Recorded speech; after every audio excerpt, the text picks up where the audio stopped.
A partir de acá ya se está grabando seguramente, así que si es así, bienvenidos todos.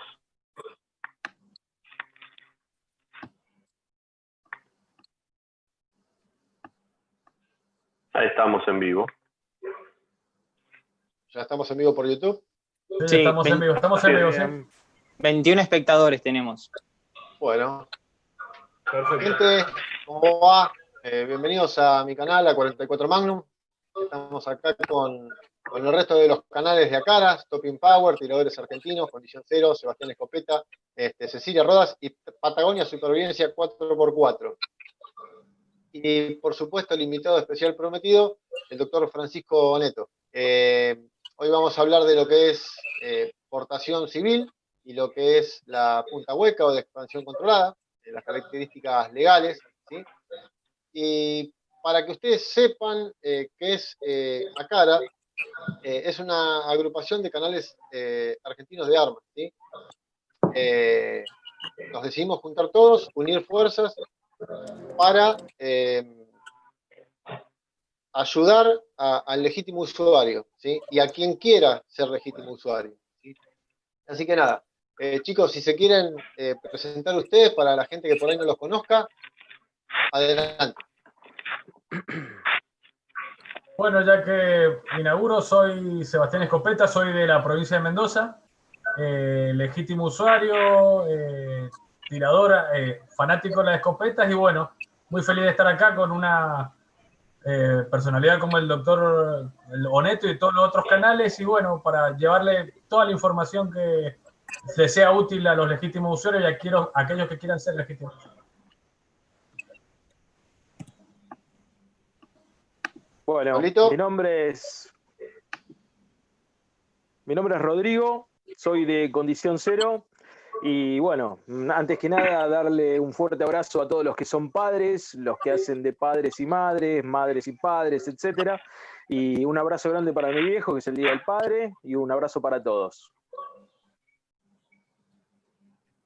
Bueno, me presento yo, Gustavo, soy del canal Patagonia Supervivencia 4x4. Si bien no es un canal específico de armas de fuego, trato sobre todas las armas, armas blancas, armas, arcos, ballesta, sables, espadas y también armas de fuego. Así que bueno, los invito al canal y los invito a que se sumen a las propuestas que tenemos acá en Acara, que es para ayudar a los legítimos usuarios a que conozcan sus derechos y sus obligaciones.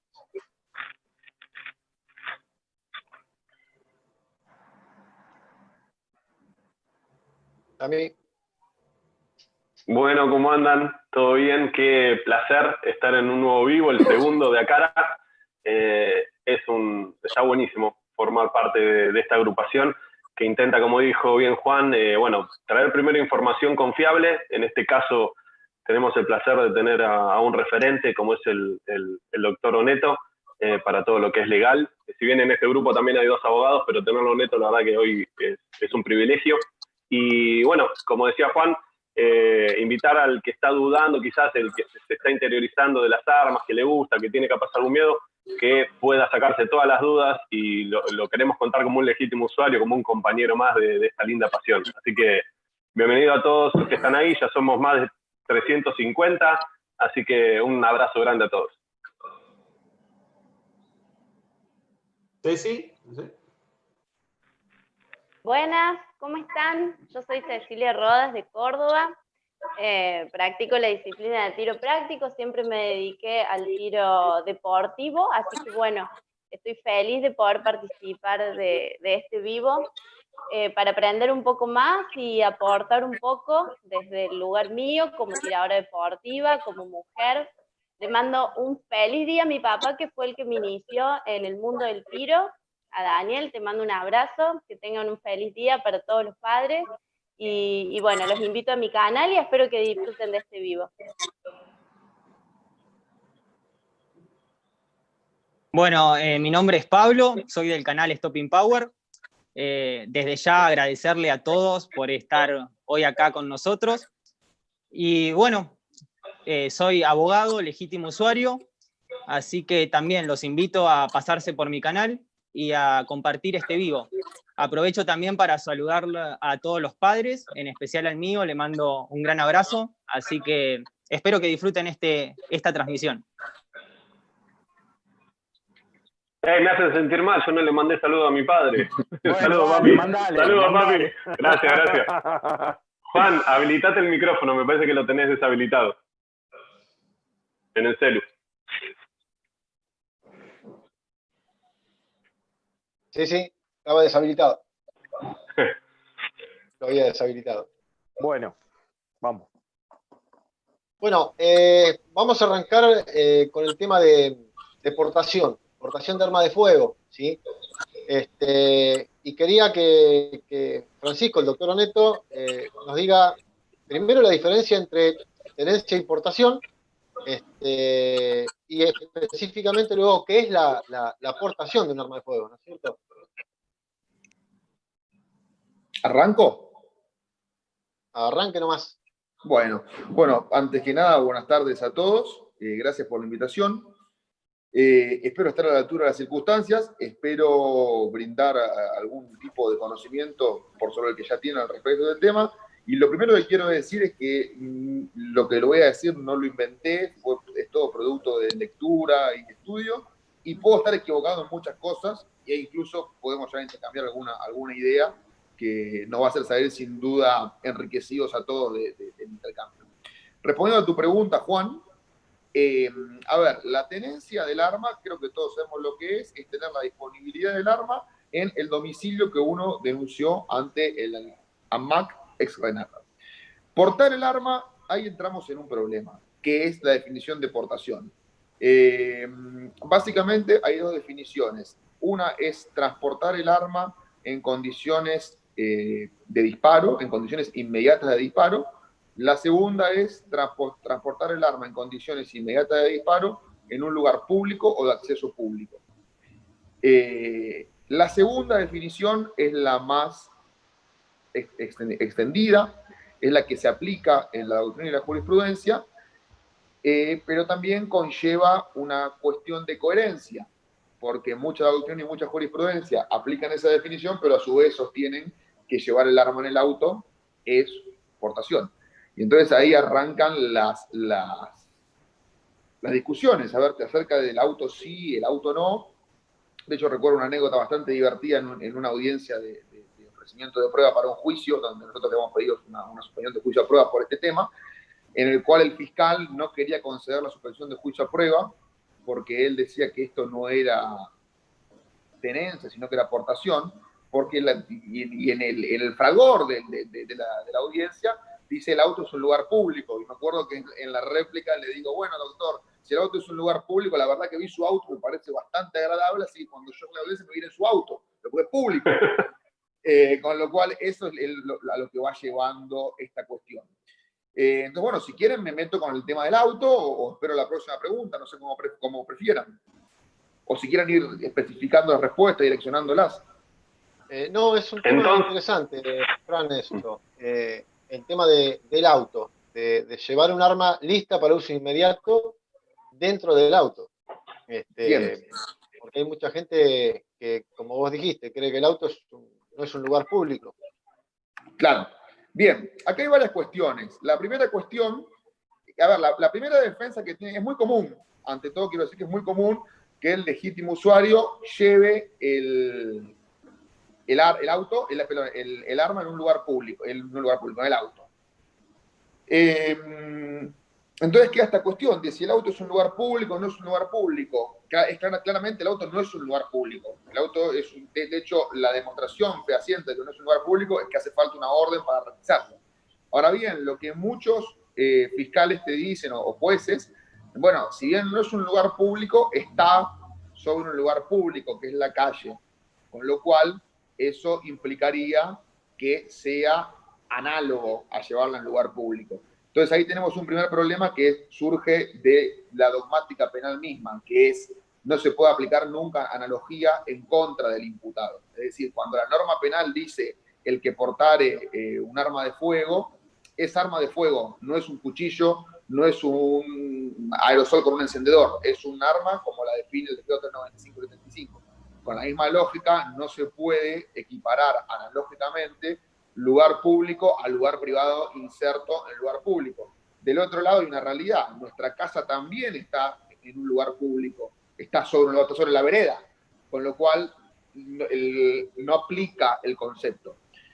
Entonces, dicen, bueno, en definitiva, ¿qué es? Bueno, hay otra línea de jurisprudencia, que es la que estoy intentando encontrar ahora, que habla de que el arma, bueno, por ejemplo, el Tribunal de Casación de la Provincia de Buenos Aires en el 2005 dijo, solo se configura la aportación de arma en los términos del 189 bis cuando dicho elemento es llevado o traído por el sujeto activo en condiciones de inmediato uso, cargado, apto para el disparo, o al menos bajo condiciones tales que impliquen la posibilidad inmediata de colocarlo en dicha aptitud.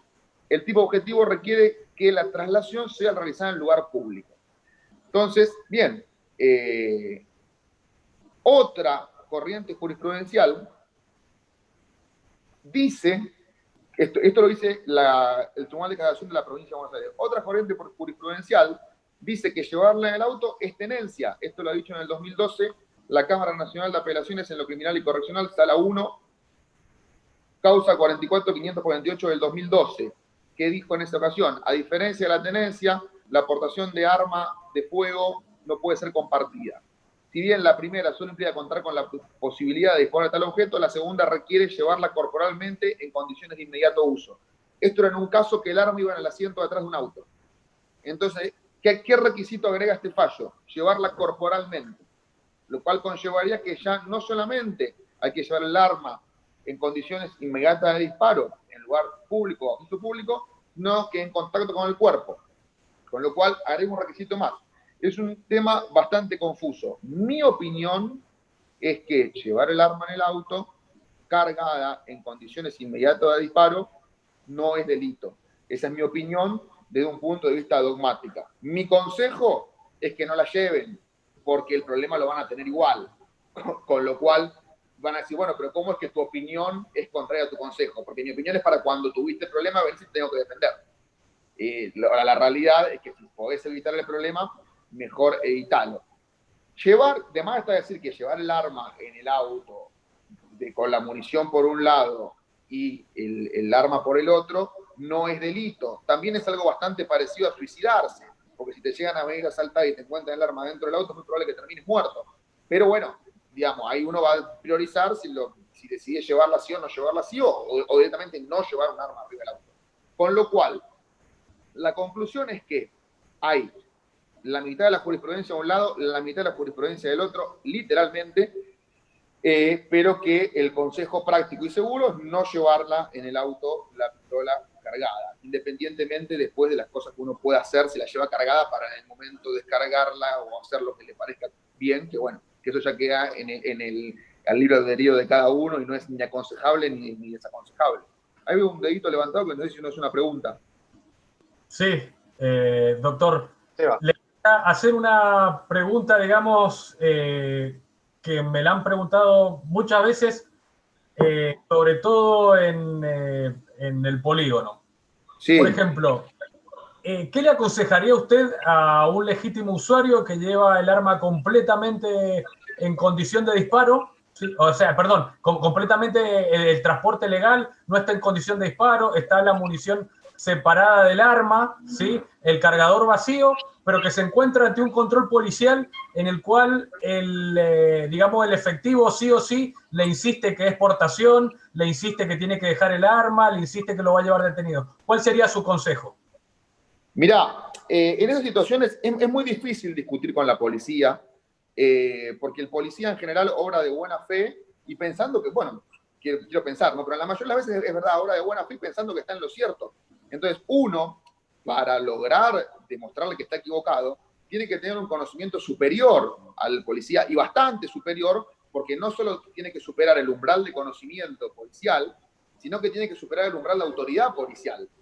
Entonces, hay que tener un conocimiento bastante amplio. Lo que yo le aconsejo en ese caso es que le diga al policía, bueno, está bien, perfecto, vamos a la comisaría, porque va a estar en la comisaría, no sé, 2 o 3 horas y probablemente no va a estar en un calabozo, va a estar sentado en un banco en la comisaría. ¿Por qué digo esto? Acá ya nos metemos con el tema del derecho procesal penal creo que es muy importante.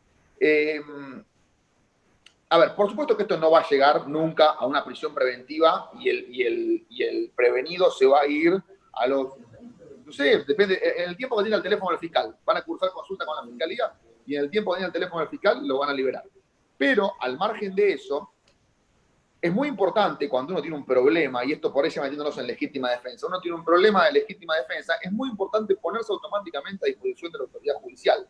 ¿Por qué? Porque al momento de que el fiscal vaya a pedir la prisión preventiva, lo que va a evaluar es la colaboración que tuvo el imputado para con el proceso, y si representa un riesgo, es decir, de fugarse o un riesgo de entorpecer la investigación. Entonces, cuando uno se pone automáticamente a disposición de la autoridad judicial y ni limpia la pistola, ni corre los casquillos del lugar, ni hace ninguna cosa extraña, uno le da al defensor muchas herramientas para decir, mire, señor juez, esto fue una legítima defensa. Si usted quiere iniciar una instrucción, iníciela, no hay ningún inconveniente, no le voy a decir yo lo que tiene que hacer. Lo que sí le puedo decir es que esa instrucción, o en el marco de instrucción, no tiene sentido mantener detenido a mi prohijado, porque se ha puesto a disposición de la justicia y fue él quien llamó al 911. De hecho, en el famoso caso de la camioneta RAM de Guillermo Lobo y demás, eso fue lo que mantuvo en libertad a un cliente que a priori se había evadido, que es que nosotros entregamos la camioneta y le dijimos, a ver, ¿de qué entorpecimiento procesal vos me estás hablando? Si soy yo que te estoy dando la prueba que vos querés usar en mi contra. Con lo cual no hay ningún entorpecimiento procesal. No sé si respondí tu pregunta, si me fui por las ramas, en el caso que sea necesario, la reconducimos. No, perfecto, perfecto. A ver, quisiera entonces, para capaz los que se sumaron tarde o bueno, o capaz no están entendiendo algo, volver a este concepto, que entonces la tenencia que nos habilita MAC a todo legítimo usuario es para tenerlo en nuestra casa para uso inmediato, dentro de nuestra casa. La tenencia nos habilita eso porque es para protección en nuestro hogar, ¿no? Creo que es así, ¿estoy entendiendo bien? Bien. Y nos habilita a transportarla, y lo que vos recomendabas, Francisco, era, bueno, si la vas a transportar para evitar algún problema, para ir al polígono, transportarlo en el mejor de los casos, que ningún policía te va a decir nada, que es separada de las municiones, sí, o sea, que no esté para uso inmediato. Eso es al que ese es al que tiene tenencia.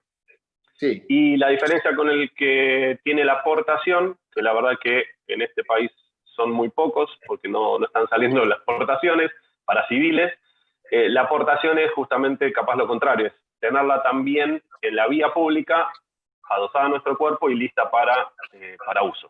¿Estamos bien? Sí, sí. ¿Estás el concepto por arriba? Sí, hay una cuestión que es muy importante también, que la aportación, si bien autoriza a transportarla en condiciones de uso inmediato en la vía pública, el transporte o la aportación tiene que ser oculta. No es como en Estados Unidos que hay concealed carry y open carry, que es oculta o a la vista. Acá siempre tiene que ser oculta. Eso en un primer lugar. Hay otra cuestión también que se ha discutido mucho, que en cuando un arma está en condiciones inmediatas de uso. Porque muchos dicen, tenés que llevar la pistola con cargador puesto y bala en recámara. Otros dicen, no, si no tiene bala en recámara, no está en condiciones inmediatas de uso. Bueno, en general, el consenso jurisprudencial es que el arma está en condiciones inmediatas de uso cuando trae el cargador puesto, si es pistola, si es revólver, cuando tiene la munición en los alvéolos. Porque dicen, de hecho lo dice la doctora Llerena, si no recuerdo mal es el presidente Báez, de ahora de hace poco, de la Cámara Nacional de Casación Penal, que lo necesario para ponerla en condiciones inmediatas de uso cuando la pistola viene con el cargador puesto es un movimiento mínimo. El consenso general, que fue el que pudimos conseguir en el caso, ustedes no se acuerdan del caso del constructor, que estaba parado con una Ford Ranger blanca, le golpean la puerta y el constructor, al constructor lo defendimos nosotros,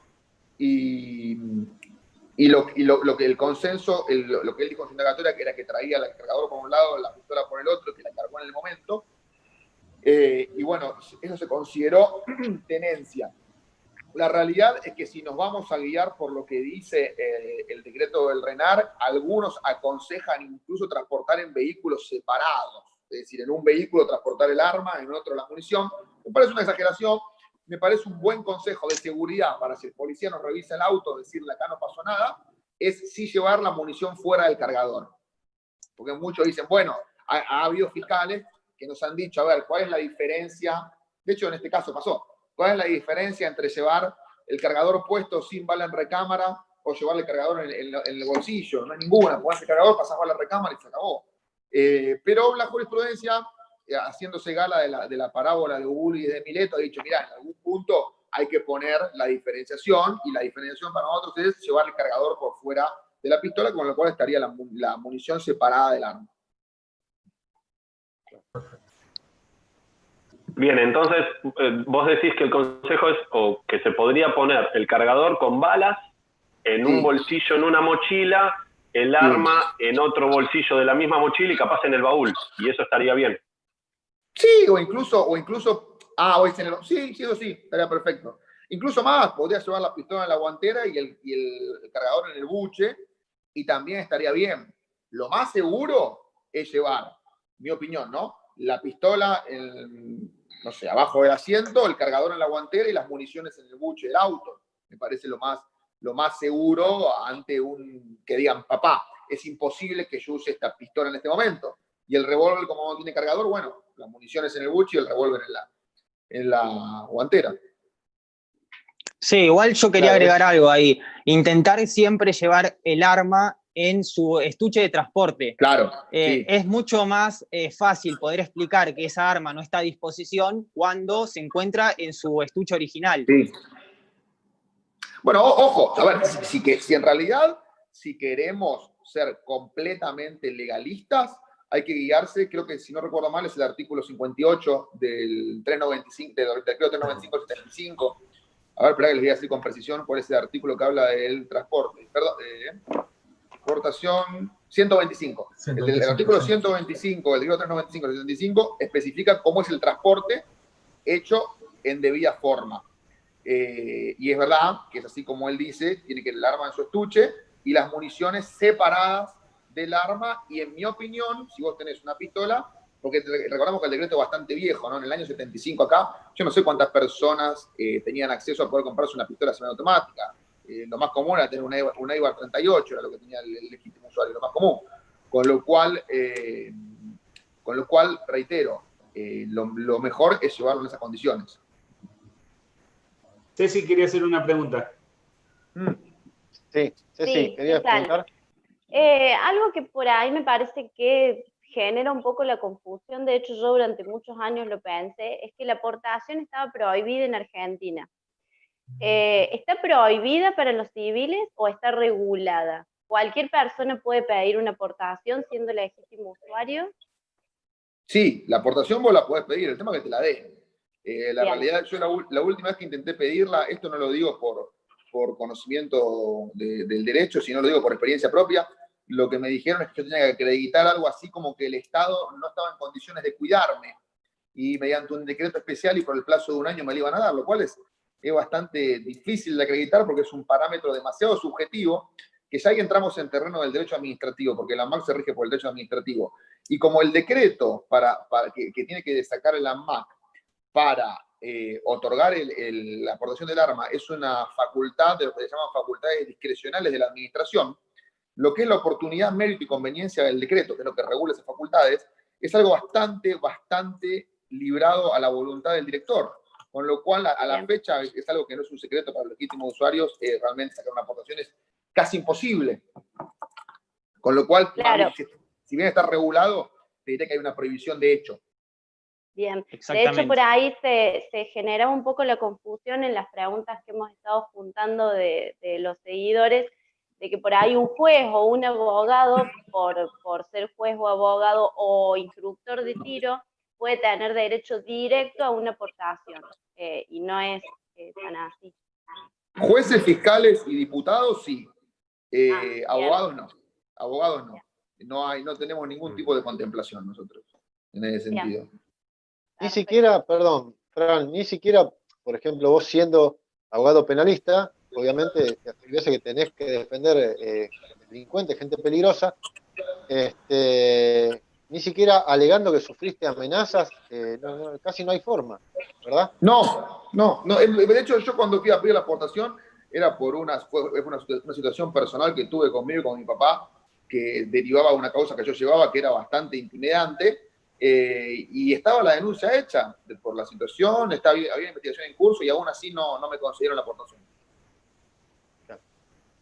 Claro, por eso es que nosotros hacemos hincapié, queremos impulsar esto hay situaciones que lo requieren, lamentablemente, ¿no? Pero requieren que los civiles puedan aportar.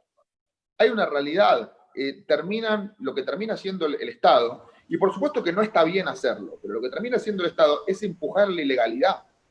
Porque cualquier persona que tenga formación, que tenga formación en cómo usar un arma, y que es importante que tenga formación para no ser peligroso para sí mismo y para terceros, sabe que llevar un arma en las condiciones que te lo exige el decreto es comprarte un pasaje a la muerte. Puede que no, pero puede que sí. Entonces, yo soy partidario, y lo he propuesto incluso en algunos círculos de conocidos que tengo que tienen algún tipo de vínculo legislativo, que la credencial de legítimo usuario tiene que haber primero un examen de legítimo usuario, un examen de idoneidad y un psicofísico que sea más estricto. El examen de idoneidad, yo me acuerdo que me hicieron tirar 3 tiros y le pegué uno a lo que sostenía el blanco, el otro no sé dónde pegó y el tercero no sé si salió. Y me dieron el examen de idoneidad. Entonces, más estricto y otorgar tenencia y portación todo junto. No me parece que sea una locura. Dicen que va a haber, que se descontrolaría el país y que va a haber más violencia. No, a ver, justamente para eso está la parte psico del psicofísico. Eso tendrá que valorarlo el Estado. Totalmente. Sí, nosotros desde acá justamente... Gustavo nos pasó las estadísticas de Estados Unidos, y en Estados Unidos, pese a que hay 101 armas cada 100 habitantes, 120 armas cada 100 habitantes, es el lugar donde menos, homicidio existe con arma de fuego en promedio. En los países donde hay más restricción de armas, hay más tasa de homicidio. Lo habíamos leído con los chicos y nos sorprendió realmente. Es antagonista a lo que la gente cree. Nada que ver. Lo que pasa es que hay una cuestión que es de sentido común, pero el sentido común no es sentido común, de lógica en realidad, que es la siguiente. Quien se compra un arma cumpliendo con la ley es porque ese arma la va a utilizar para cumplir la ley, no para infringirla. Y quien quiere infringir la ley, la primera ley que infringe es la de armas, y se compra un arma legal. Es una cuestión, esto es lógica pura, esto no es derecho, esto no es ninguna ciencia, es lógica, se llama principio de no contradicción. Totalmente. Doctor, una pregunta, ¿cómo le va? Rodrigo de Condición Cero. Le quiero hacer una consulta. ¿Cómo estás? Sí. ¿Qué pasa con la gente que vive en una provincia, vive dentro de un lugar poblado de lo que es la ciudad, pero trabaja en el campo? Y para el campo quizás es muy usual que la gente necesite de un arma de fuego para defenderse quizás de algún animal o algo que lo pueda atacar. ¿Cómo sería el tema ahí? ¿Qué aconsejaría usted con respecto a la aportación de esa gente? Mirá, el tema es exactamente igual. De hecho, hay un fallo del Superior Tribunal de Justicia de Entre Ríos en el cual lo condenan a un hombre por llevar una escopeta en un camino público. Lo que alegó el abogado defensor fue justamente lo que vos dijiste. Dice, a ver, es una zona rural y en realidad, acá ya nos estaríamos metiendo con un tema de constitucionalidad, ¿no? Pero lo tocamos tangencialmente. En realidad, el peligro que la norma busca disipar, prohibiendo la aportación, no existe porque no había gente alrededor, y el Superior Tribunal de Justicia de Entre Ríos lo que dice, sí, está bien, es una zona rural, pero él estaba transitando por un camino rural, que así está establecido en la ordenanza municipal, y es un lugar público y llevaba el arma en condiciones inmediatas de disparo, con lo cual lo han condenado de la misma forma. Lo que es un poquito más laxo en la zona rural son los controles, pero a nivel legal rige del mismo modo. Bien, gracias. No, por favor, gracias a vos. Doctor, le quería hacer una pregunta que, digamos, esto más específico también es en cuanto al vehículo automotor. Sí. Acá en la provincia de Mendoza se produjo un proceso a una persona que tenía una pena de ejecución condicional, que estaba en el asiento trasero de un auto y había un arma en condición de disparo cuando la policía lo paró en el lado de el acompañante, pero al medio. Sí. Y le aplicó el fiscal la teoría de que, o sea, lo quiso procesar por portación ilegítima porque decía que estaba dentro del área de custodia. Entonces, como el arma estaba dentro del área de custodia y ya tenía una pena de ejecución condicional, bueno, se le complicó la situación procesal. Sí. ¿Cuál sería su opinión de esto y cuál sería la explicación más o menos técnica del tema, del área de custodia? Justo eso quedaba abarcado por el fallo que había leído hace un ratito de la Sala 1 de la Cámara Correccional. A ver, el área de custodia del arma puede ser tenido en cuenta a los efectos de la tenencia. ¿Qué quiere decir esto? Si estamos hablando de que nos imputan tenencia, es cierto que la tenencia queda abarcada por, o sea, o todos los que están en el área de custodia tienen el arma a su disposición. Ahora, en lo referente a aportación, como la aportación, y por eso es importante este punto, que también abriría las posibilidades de portar.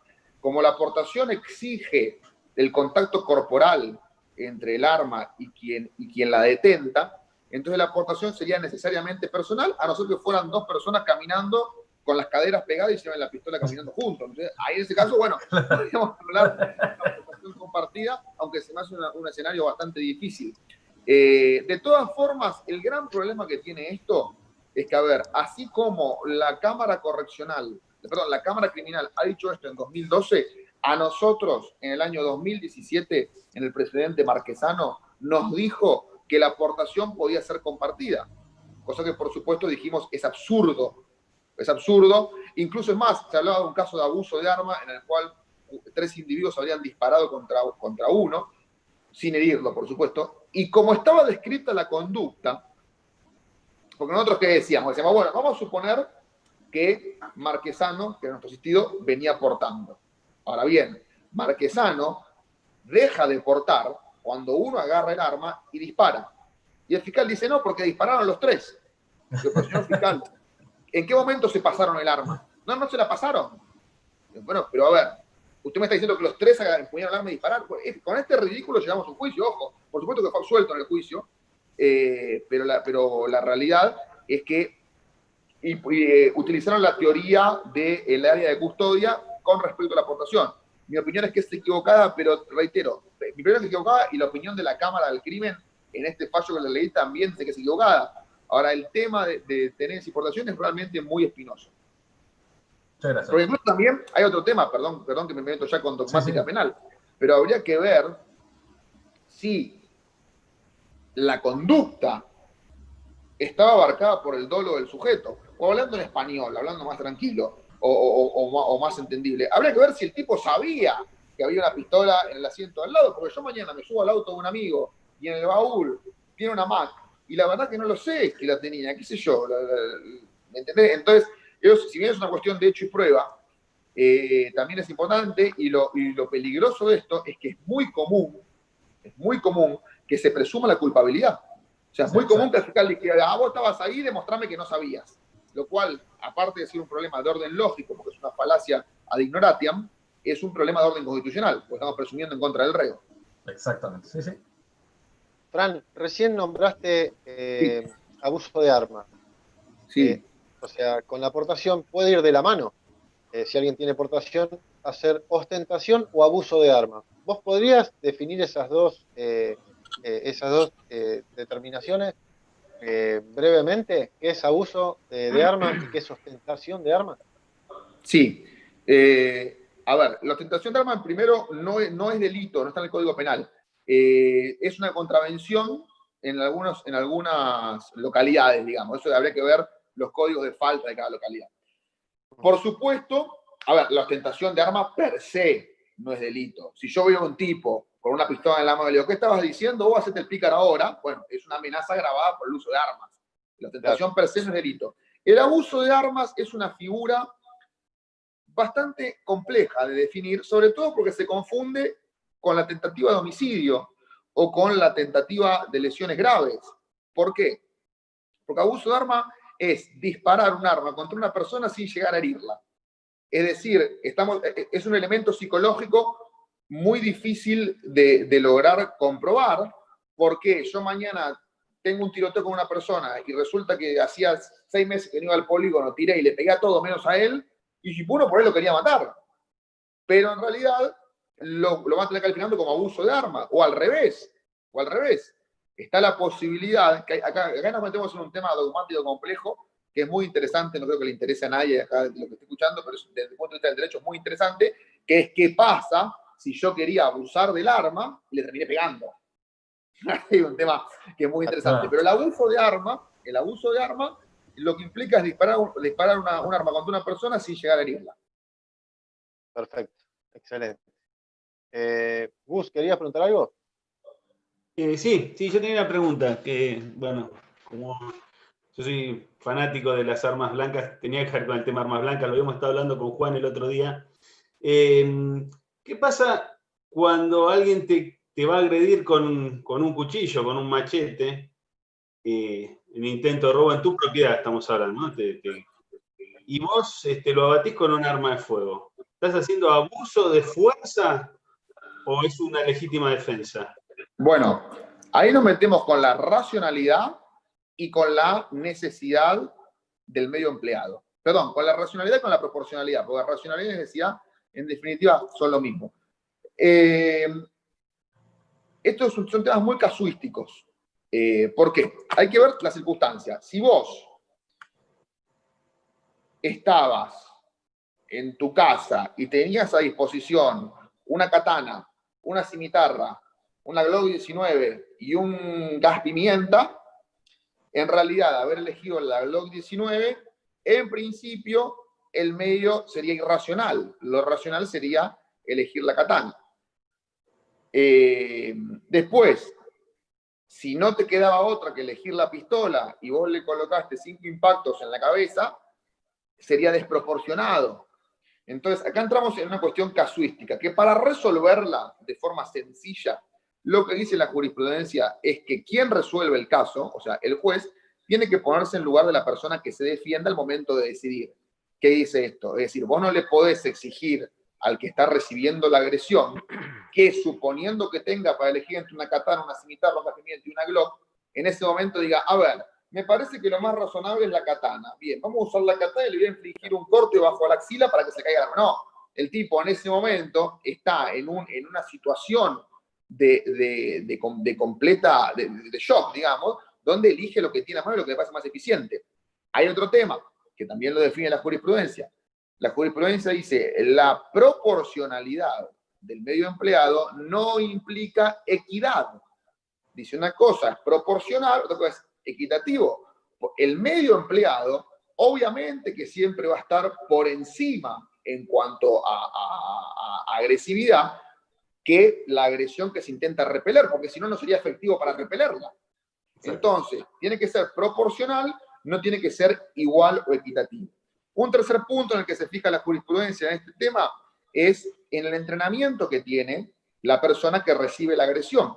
En este tema llevan la de perder la gente de fuerza de seguridad, porque muchas veces se los considera superhombres con un entrenamiento superlativo, y la realidad es que por ahí cualquier CLU que sea un poco apasionado de las armas, perdón, cualquier LU que sea un poco apasionado de las armas, tira más tiros por semana que un miembro de fuerza policial.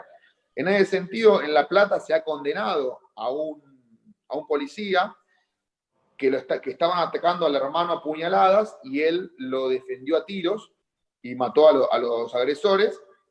Se lo condenó por exceso en la legítima defensa, justamente apelando a que era policía y tenía un entrenamiento acerca de cómo dispersar tumultos. Bueno, era absurdo, porque estaban por apuñalar al hermano, no era un piquete, pero bueno, en La Plata lo condenaron. Entonces, esos parámetros son importantes. Y por último, la distancia. Hay cierta jurisprudencia que dice que si yo recibo un ataque de cuchillo a menos de 4 metros de distancia, lo que te preguntarás es que tengo que andar aparte con la pistola con 1 centímetro en la mano. Pero bueno, en definitiva, si el que ataca con el cuchillo está cerca, a una distancia que pueda infligir daño, a esa distancia se lo considera legítima defensa. Pero reitero, me gustaría darte una respuesta más concreta y más acabada, pero la realidad es que no la hay. Es un tema casuístico. Juan, doctor, una pregunta. Sí. Una pregunta, doctor. En cuanto al transporte para uso de polígono de un arma de fuego en transporte público. Sí. nada, básicamente que me diga más o menos los puntos sobresalientes de ese tema. ¿Cómo se Bueno, yo creo que manejaría el ahí, transporte, cantidad de armas? yo creo que ahí en ese punto lleva a la derecha y es donde más importante es cumplir con el decreto y donde se hace necesario, en definitiva, cumplir con el decreto.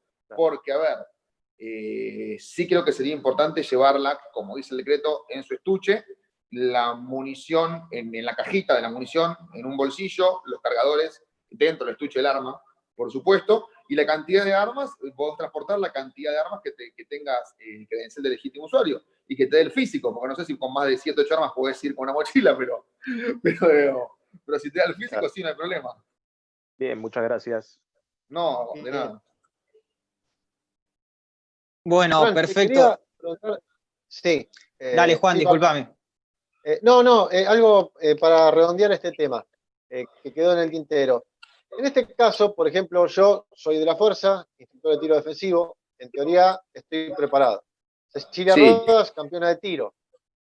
¿Viste que se habla mucho de el hábil tirador? Sí. ¿Eso existe real y te puede jugar en contra? Sí, pero ¿de qué forma? A ver, vos dentro de la dogmática penal, primero vamos a decir qué es la dogmática penal, porque yo hablo de dogmática penal y pues no queda muy bien claro. La dogmática penal es la ciencia dentro del derecho penal que estudia qué conductas son delictivas y en qué medida lo son y qué conductas no son delictivas. Entonces, la dogmática penal, dentro de lo que es el tipo penal, que el tipo penal es la conducta en sí misma, esto tiene agravantes específicas y agravantes genéricas. Bien.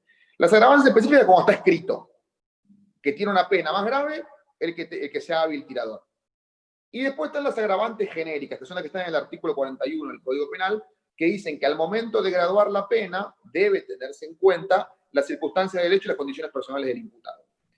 Entonces, aquí es donde entra en juego. No es una agravante específica. En ningún lado del Código Penal dice que un hábil tirador va a tener más pena si mata a alguien.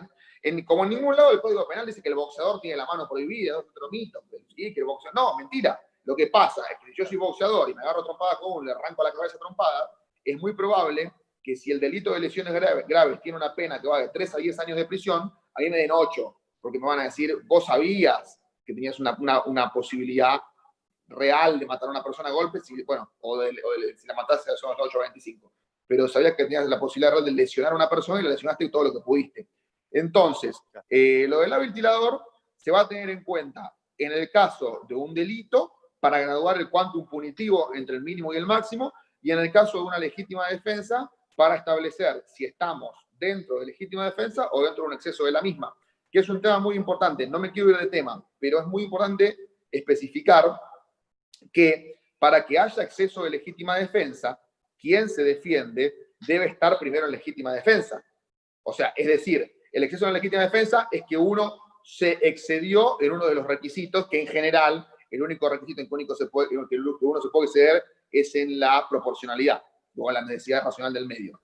Entonces, en este caso, por ejemplo, podrían decir, mira, vos sos hábil tirador, vos le podrías haber colocado, vamos de vuelta, cuchillo contra pistola, a 15 metros de distancia. Se te viene un individuo encima con un cuchillo y vos, en vez de colocarle un impacto en la rodilla, le colocás un impacto en el medio de la frente.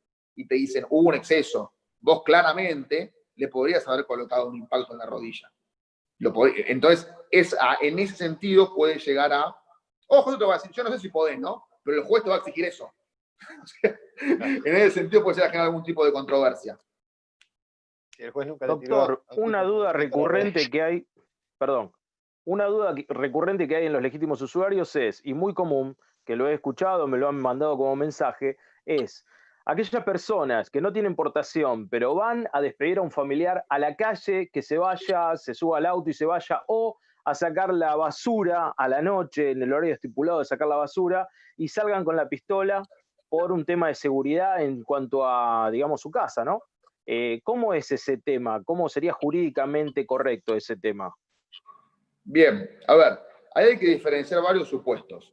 Sí. Vamos a tomar el supuesto número 1, que vos salís con la pistola a tirar la basura por costumbre. Entonces, en ese momento te aparece un individuo que te quiere asaltar, vos sacás la pistola y con éxito repelés el ataque. Entonces, lo que a vos te van a imputar ahí es homicidio en concurso real, van a decir, pero para mí es ideal, pero bueno, concurso real con portación de arma. Es decir, homicidio y portación. Entonces, ahí vos tenés, ojo, es muy importante decir esto es otro tema. La legítima defensa, perdóname que me desvío, si yo me llego a desviar mucho, reconducime, pero es importante esto. La Perfecto. legítima defensa tiene que ser probada. La legítima defensa es probada, no es supuesta, excepto la legítima defensa privilegiada. Pero la legítima defensa simple, ¿qué quiere decir esto? Si yo voy y digo, yo lo maté en legítima defensa, yo tengo que demostrar que no hubo agresión de mi parte, que repelí una agresión actual o inminente y que hubo necesidad racional del medio empleado e inmediatez, por supuesto, del ataque y la defensa. ¿Por qué? Porque he tenido casos que muchos que dicen, no, yo ya está, voy a decir que lo maté en legítima defensa. Y lo que le decimos es, no, vos diciendo lo maté en legítima defensa, lo único que hiciste es confesar un homicidio. Después deberemos probar que concurrían los extremos de la legítima defensa. Por eso, como cuestión práctica, en el caso de que la legítima defensa esté flojita de papel, como podría ser que uno viene caminando por una plaza oscura, aunque tenga aportación, ¿no? Viene caminando por una plaza oscura a las 3 de la mañana, se le cruza un individuo, lo quiere asaltar y uno se defiende, uno no tiene que, y lo mata, uno no tiene que decir lo maté en legítima defensa. Uno lo que tiene que decir es me defendí. Esa tiene que ser la indagatoria. Nada más. No reconocer que lo mató. Pues por ahí no lo maté. Volviendo a la pregunta que vos hacías. Entonces, vas a recibir las dos acusaciones. Van a decir, bueno, el fiscal que te va a decir, a ver, esta persona sale de la casa con su arma, portando ilegalmente, saca la pistola, se defiende, comete el homicidio y vuelve a la casa con su arma. Por tanto, portó previo al hecho y posterior al hecho. Bien.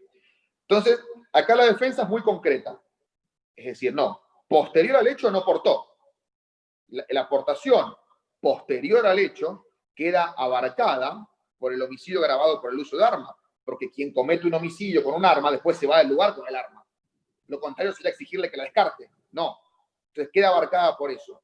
La parte previa al hecho, es decir, cuando salís de tu casa, en ese supuesto, mi opinión es que la aportación no queda abarcada antes. Que la defensa abarca la aportación antes. ¿Por qué? Porque el Estado, en realidad no tiene conocimiento, cuando digo Estado digo el fiscal, el que te acusa, no tiene conocimiento que vos venías portando antes. En realidad lo infiere a partir de que te defendiste. Con lo cual, esa defensa, esa legítima defensa abarcaría ambas portaciones. Porque lo que es muy importante resaltar es que la legítima defensa es una causal de justificación. Y ahora sí debo por ahí ser un poquito más técnico con respecto a lo que es dogmática penal. A ver, ¿qué es un delito? Un delito es una acción típica, antijurídica, culpable y punible. Todo esto parece un chino, pero a ver, ¿qué es una acción? Para explicarlo muy simple, y sin meternos en el finalismo, causalismo, posfinalismo, no. Para explicarlo muy simple. Siempre hay una acción, siempre que uno no obre en estado de inconsciencia absoluta, con fuerza física irresistible, o fuerza física irresistible, porque se me fue hay un tercero que se me fue a la cabeza. La acción es típica cuando esa acción... ¿Hola? Sí, estás. Está perfecto. Sí, está. La acción es típica cuando esa acción está escrita en el Código Penal. Es delito solo y únicamente lo que está escrito en el Código Penal. Y es antijurídica cuando no está permitida por ninguna otra norma. O sea, si hay una norma del derecho que nos permite llevar a cabo una acción, esa acción no es antijurídica, por tanto, no habría ni tipicidad, mejor dicho, habría antipicidad y acción, pero sería justificable. Entonces, me olvidé lo que me habías preguntado. Me habías preguntado... Cuando había salido para tirar la basura. Sí. Entonces, ¿qué quiero decir? Lo que hace la legítima defensa es autorizar a una persona o justificar los delitos que cometió para defenderse. No importa si son 1, 5 o 30. Siempre y cuando haya una relación entre causa y efecto entre la infracción penal cometida y la defensa, ese delito queda abarcado por la legítima defensa. Justifica La legítima defensa obra como justificante de la acción y la tipicidad. Y después, había otro supuesto, perdóname, que es más claro, que es en el cual uno está en su casa, adentro de la casa, con un arma, no con un arma, está en su casa comiendo, ve que asaltan a un vecino o que asaltan a un familiar, agarra el arma y sale. En ese caso, la aportación queda abarcada de principio a fin por la legítima defensa. Porque sale a repeler la agresión. Bien, muy interesante, Gracias, muy doctor. interesante. Quisiera, bueno, agradecerle a todos los que están. Bueno, están haciendo muchas preguntas. La realidad es que habíamos seleccionado ya preguntas del Instagram de Acara para ordenar esto, porque tengan en cuenta que somos 1100, no podemos leerlos a todos, ya sabíamos que iba a tener una repercusión así. Y les quiero recomendar que puedan poner me gusta al video, porque eso ayuda después a que YouTube lo califique bien y esta información que creemos que es tan importante para todos los legítimos usuarios o futuros legítimos usuarios sea difundido también por YouTube como un video que, bueno, que tuvo muchos me gustas y demás. Así que gracias por eso. Quizás podemos ir cerrando el tema. No sé si Ceci tenía alguna pregunta que hayan hecho en Instagram que no se haya respondido, pero deberíamos pasar ya al siguiente tema, que es Punta Hueca, me parece. Sí, podría agregar una pregunta que me parece interesante y que también la han repetido. Es cuáles son los límites de la propiedad privada para que sea legítima defensa siendo legítimo usuario. ¿Cuáles son los límites de la propiedad privada para la legítima defensa? La propiedad privada, esto de que por ahí dicen, bueno, lo maté en la vereda, no sé si... Sí, más que me nada, parece que se refiere a eso. Eso yo entiendo que más que nada es para la aportación y la tenencia y para la legítima defensa privilegiada. Mirá, la respuesta es muy concreta. El límite de la propiedad privada es la línea municipal que divide lo público de lo privado. Ese es el límite. A partir del lugar donde el individuo tiene derecho de exclusión. Perfecto. Le quería hacer una última pregunta sobre portación, doctor. Sí. Desde su punto de vista, más específico el suyo, de Francisco Neto, y desde el punto de vista de lo que entiende usted desde la dogmática jurídica, ¿cuál es, digamos, su opinión sobre la constitucionalidad del delito de portación? Bueno, yo creo que el delito de portación de arma es un delito inconstitucional, porque viola el principio de lesividad. La Constitución, ¿qué dice? Dice: las acciones privadas que de ningún modo ofendan el orden y la moral pública quedan reservadas a Dios y exentas de la autoridad de los magistrados. Artículo 19. Es decir, lo que no cause perjuicio, que no habla de orden y moral pública, pero se refiere al concepto de perjuicio porque es una cláusula constitucional que es amplia. Lo que no cause perjuicio no puede ser castigado. Entonces, ¿cuál es el tema? El tema es que el delito o el bien jurídico protegido, o lo que el Estado busca proteger a través de imponer una sanción penal a la aportación de armas, es la seguridad pública. ¿Qué es la seguridad pública? Y no queda muy claro. Tampoco queda muy en claro cómo es que yo, llevando un objeto inerte, porque el arma es un objeto inerte si nadie la acciona, y cómo yo llevando un objeto inerte en la cintura afecto la seguridad pública. Entonces van a venir los punitivistas y nos van a decir, bueno, sí, no, vos afectás la seguridad pública porque está la posibilidad de que a vos te agarre un raye, saques ese objeto inerte y o mates a alguien, o le dispares, o lo amenaces, o la revolees en el aire diciendo soy Rambo. Bueno, ¿cuál es el problema? El problema es que lo que te va a decir un garantista es, bueno, pero a ver, castigame cuando saque el arma. Claro. Entonces lo que te van a contestar es, no, porque en realidad así lo prevengo. Y lo que te va a responder el garantista, y se acabó la discusión, es decir, bueno, pero entonces con ese criterio, digamos, hagamos una cosa, prohibamos a la gente que salga de su casa. No, claro, o sea, si vamos a prevenir, a buscar evitar el peligro de forma completa, hay que prohibir la actividad social. Entonces, en mi opinión, yo creo que la aportación como está prevista es un delito inconstitucional y debería volver a ser una contravención, que ahí sí, ahora van a decir, bueno, pero ¿por qué la contravención sería constitucional y el castigo penal no? Por una cuestión de proporcionalidad. El artículo 28 de la Constitución, cuando establece, perdón, el artículo 18 de la Constitución, cuando establece el castigo a las conductas ilícitas, lo establece en función del artículo 28, que habla de la razonabilidad de las leyes que reglamentan a los derechos. Entonces, ¿yo qué te digo? Me parece razonable que si vos venís portando un arma, tengas una multa, tengas una sanción. Ahora, no me parece razonable que te metan preso, sobre todo hoy la aportación ilegal de una 9 milímetros, porque por ahí se lee arma de guerra y uno piensa que arma de guerra es una K-47. No, arma de guerra es una 9 milímetros. En realidad son duro civil condicional, pero es lo que el Código Penal llama de guerra.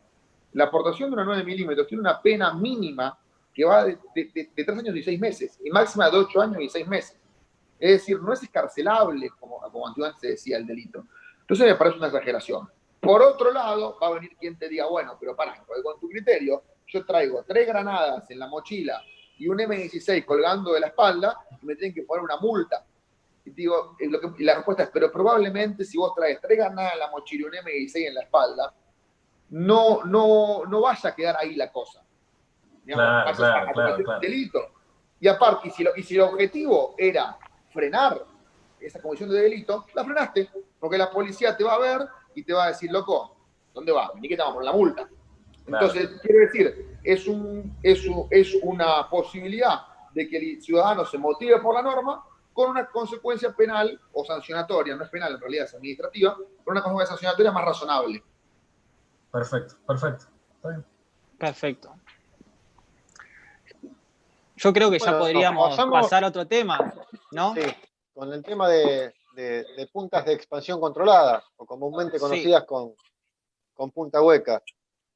Yo creo que la pregunta más importante que todo el mundo hace es, ¿qué pasa si usás punta hueca para defensa? Creo que es la pregunta principal. Sí. Miren, yo no sé si esto va a quedar muy delicado lo que voy a decir, pero me dan un segundito que voy al baño, así le respondo con tranquilidad. Vaya nomás. No hay problema. Así te respondo con calma, porque va a ser mejor. Somos humanos, hay que ir al baño. Bueno, a veces los jueces no lo entienden eso, ojo. Me han hecho estar en un juicio legal, pero les agradezco la deferencia. De paso nos relajamos un poco. Bueno, a la gente que nos está viendo, la gente que nos está viendo, hay 1120 espectadores y solo 657 me gustas. Así que los invitamos a que, arriba, por favor, nos apoyen, ya que eso nos ayuda mucho. Vamos, es un clic, chicos. Vamos, es la un clic, banda. gente. Es un clic. Nos pueden seguir por Instagram. acara.oficial. Claro. Y como decimos siempre, Ahí empezaron a subir, bien. La forma gratuita de ayudar a los canales que estamos componiendo acá y que, bueno, ponemos de nuestro tiempo, mucha charla semanal, mucha coordinación, bueno, y todo lo que lleva a hacer estos vivos para poder llevar información a todos ustedes. Ayúdenos con algo gratuito que es suscribirse a nuestros canales. Eso también nos empieza a dar más notoriedad de YouTube. Y la idea es poder ser fuertes también, porque nos juntamos por eso. Si en algún momento tenemos que salir a defender nuestros derechos, si somos canales con más vistas, eso puede tomar alguna notoriedad también mediática y en un futuro no llegar a usar esa fuerza, que es la unidad de todos nosotros. Así que suscríbanse también, por favor. Hay muchísimo trabajo por atrás, trabajo que por ahí no se ve, videos que uno tiene que filmar, volver a filmar, y muchísimo trabajo de parte de la agrupación de Acara, porque realmente nos lleva tiempo coordinar mensajes de WhatsApp, tarde en la noche, a veces estar coordinando cosas, así que bueno, como dijo Damián... Es un grupo de mamis más, es un grupo de mamis más, el grupo de WhatsApp a veces. Pero acá no nos peleamos, ese es el tema, acá no discutimos acá. Claro. La otra vez me metí después de 4 o 5 horas de estar laburando y habían como 600 mensajes. Sí. Y entre medio te perdiste un vivo, una charla en Zoom privada. Sí, totalmente. Y después me atendiste desde el baño, bien. Sí. Era el mejor lugar donde tenía señal. Me gusta, Basta, por favor. Muy bien. Vamos acercando como dicen los chicos, Acara, el objetivo de Acara es informar al legítimo usuario, aquellos que quieren incorporarse en el mundo de las armas de fuego, no solo que sean legítimos usuarios, y bueno, la idea es que si ustedes se suscriben a nuestras cuentas de YouTube, que se suscriben a nuestros Instagram, lo que hacemos es tener más seguidores, más llegada, y esa llegada se va haciendo un boca en boca cada vez más grande, y eso genera, digamos, objetivamente información justa. Estamos ahora con el doctor Oneto. Y buena información, o sea, para terminar con un montón de mitos que hay de internet, de que dicen un montón de tonteras, y o sea, el objetivo del canal también es brindarle información buena, información con profesionales, como por ahora, por ejemplo, el doctor Oneto. Así que... Es muy duro ser youtuber, es muy duro. Sí, totalmente. Sí, te vuelve loco. Sí, y también... Ahí está el doctor. Perfecto. Sí, Pablo. Seguimos entonces. No, iba a decir que también es muy difícil hacer canales con esta temática porque YouTube de ninguna manera quiere apoyar temáticas sobre armas. Entonces nosotros todo lo que hacemos es a pulmón y lo financiamos con lo que trabajamos nosotros. Entonces no recibimos nada a cambio. Por eso el solo hecho de que se puedan suscribir, que es totalmente gratuito para ustedes, ponerle me gusta a los videos, mirar los videos hasta el final, es la ayuda que nosotros de alguna manera recibimos por parte de ustedes y nos permite poder seguir creando contenido. Exacto. Bueno, para Exactamente. aprovechar entonces eso, que volvió... Mucha gente piensa que al monetizar los canales uno monetiza, pero nosotros estamos tan restringidos por ser canales de armas que aunque esté la monetización, no nos pagan nada. Eso es lo que nosotros tenemos que dejar en claro. Sí, señor. Bueno, Bien, la pregunta, ¿quieren que repita la pregunta que había hecho? Dale. Y recordemos, chicos, nosotros mutear después los micrófonos porque para no tener ruido ambiente y que se escuche bien la respuesta de Oneto. Perfecto. La pregunta era, ¿qué pasa si usás punta hueca para defensa? Bien, bueno, lo primero que pasa, el primer problema es que nosotros en Argentina no tenemos una gran cultura de armas y eso no escapa a los funcionarios judiciales. Yo, previo a responderte la pregunta, porque realmente la parte más importante es que va a ser juzgado probablemente por, suponiendo que llegues a juicio oral, 3 personas que no tengan la más pálida idea de lo que está hablando. Yo te cuento 2 anécdotas personales para que sepas a qué punto estamos llegando o dónde estamos. Juicio oral. Habían matado a una persona con un calibre 38. A mi cliente le secuestran una 9 milímetros. Yo agarré una munición de 38 y la quise poner adentro de un cargador de 9 milímetros y después me dijo, doctor, tenga cuidado que no se escape un tiro. Entonces, eso es el primer punto. O sea, el juez no tiene idea acerca de la aguja percutora, por ejemplo, que tiene cualquier arma. Eso es el primer punto. Y aparte, en un segundo punto, yo soy el juez, le digo, señor, a ver, doctor, yo soy el juez, le digo, doctor, por favor, no insulte mi inteligencia. Sé perfectamente que una munición 38 no entra en un cargador de 9 milímetros. No hace falta que me lo ponga, es público notorio. Eso es el primer punto. Ahora, segundo. Bueno, había otra anécdota que ahora no me la acuerdo de qué se trataba, pero no importa. A ver, ese es el primer problema. En la ley, en la legislación penal, en el Código Penal, no figura como agravante la utilización de punta hueca en ningún lado. Entonces, si uno obró en legítima defensa, no va a ser eso un agravante. Ahora bien, tienen un gran problema, que cuando llega la policía al lugar del hecho, hace los primeros secuestros y secuestra la pistola y encuentra la munición con punta hueca, probablemente esto lo reciba en la fiscalía un empleado que lo agarra así, porque no sabe si está agarrando material radioactivo o alfajores, y cuando busque en Google va a decir, uy, punta hueca, no. ¿Y este tipo qué hace? Y este tipo aparte era luchador. Uy, mirá la barba que tiene, no, este es Rambo. Y va al fiscal, ese es el que escribe, y el fiscal firma. Y va al fiscal y le dice, mire, doctor, acá me parece que lo tenemos a Rambo. ¿Y cómo? Y mire, era luchador de jiu-jitsu, mire la barba que tiene, parece un vikingo y encima tenía punta hueca. Esto, ¿sabe lo que? Esto mata, esto le pega y lo destruye. Yo vi en una película que Steven Seagal le pegó con una 45 de punta hueca y le arrancó el brazo, así, a ese nivel.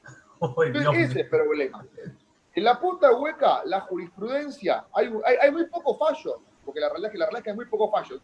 La jurisprudencia, yo tengo un fallo acá, Es del año 1996 el fallo. Fue lo único que pude encontrar. En donde lo que dice la Cámara del Crimen con el voto de los doctores Jerome, Filosof y Baldovino, dice: el hecho de que la munición secuestrada presente su... Fíjense que sabían los jueces, porque van a ver lo que dice ahora. Presente su proyectil de punta hueca. No dice la bala, habla del proyectil, ¿no? Era evidente los jueces que sabían. Dice: el hecho de que la munición secuestrada presente su proyectil de punta hueca la convierte en prohibida para toda actividad que no sea el tiro deportivo o la caza.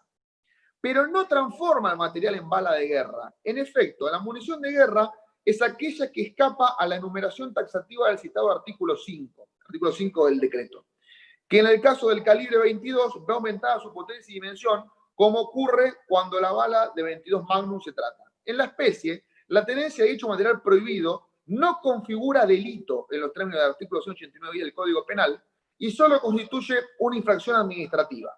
Entonces, este criterio de la jurisprudencia es el criterio de hoy y el que, después de que pasen por 30 instancias y de que haya llegado a la causa juicio oral y le diga el secretario, le diga al prosecretario, que le diga al auxiliar quinto, que le diga al empleado de mesa de entrada que averigüen, van a llegar a la conclusión de que no es delito.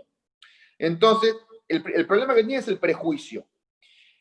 Mi opinión con respecto a un caso práctico. Mañana una persona, un legítimo usuario responsable, dice: mirá, yo si voy a andar portando y voy a llevar una punta hueca. Porque yo sé que si tengo un inconveniente, confío en mi habilidad y donde impacte esta munición voy a reducir la posibilidad de traspaso y rebote. Entonces, lo que debería decir ante una indagatoria, independientemente de la circunstancia del caso, que su abogado se lo va a decir en el momento, es decir: miren, ustedes van a ver, porque esto lo van a ver en el momento, ustedes van a ver que yo llevaba punta hueca. Yo llevaba la punta hueca por una cuestión de seguridad, con respecto a los terceros que puedan resultar alcanzados por el impacto de la munición. Yo sé que con la punta hueca o anulo o reduzco muchísimo la posibilidad de traspasarlo. Entonces, ese es el punto con la punta hueca. ¿Dónde pueden aparecer los problemas? El primer problema puede aparecer a nivel proporcionalidad o razonabilidad del medio empleado. Porque van a decir: a ver, señor, estaba aportando una 9 milímetros. Porque en el tribunal uno habla de una 9 milímetros, es como si hablara de un Panzer. Entonces dicen: a ver, señor, estaba aportando una 9 milímetros. ¿Qué necesidad de llevar una punta hueca? Usted tuvo que querer causar daño. La respuesta lógica es: y sí, si yo le coloqué 2 impactos a la altura del pecho, le quería causar daño. Me estaba defendiendo. Y me parecía que era la única forma de neutralizar el ataque. Entonces, la punta hueca, a ver, no es que con una Full Metal Jacket se iba a salvar. Con la Full Metal Jacket lo único que iba a pasar era que la munición pase y le pega al detrás. Como pasó bueno, en realidad ahí le erró los disparos. Uno en el centro fue un asalto. En el microcentro, exactamente. Que salía de... Sí, erró. Que directamente erró. Después, por otro lado, puede haber un problema a ese nivel. ¿Dónde nace el mito de la punta hueca? El mito de la punta hueca nace en un caso que yo ahora no recuerdo el nombre del fallo, pero era un caso en el cual había ido un grupo de delincuentes a asaltar un banco. Entonces, los tipos ingresan, asaltan el banco, los agarran, los meten preso y cuando los juzgan, el voto de uno de los jueces, que si no recuerdo mal era Luis María Bunge Campos, dice: a ver, a estos tipos tienen un agravante genérico, de lo que hablábamos antes. ¿Cuál es? Que llevaban munición de punta hueca. Y evidentemente no tenían la intención de ir a asustar con las pistolas. O no tenían la intención de ir a herir. Tenían la intención de ir a matar con estas armas. Pero ¿a quién se les aplicó el agravante? A delincuentes que iban a robar, no a una persona que se iba a defender.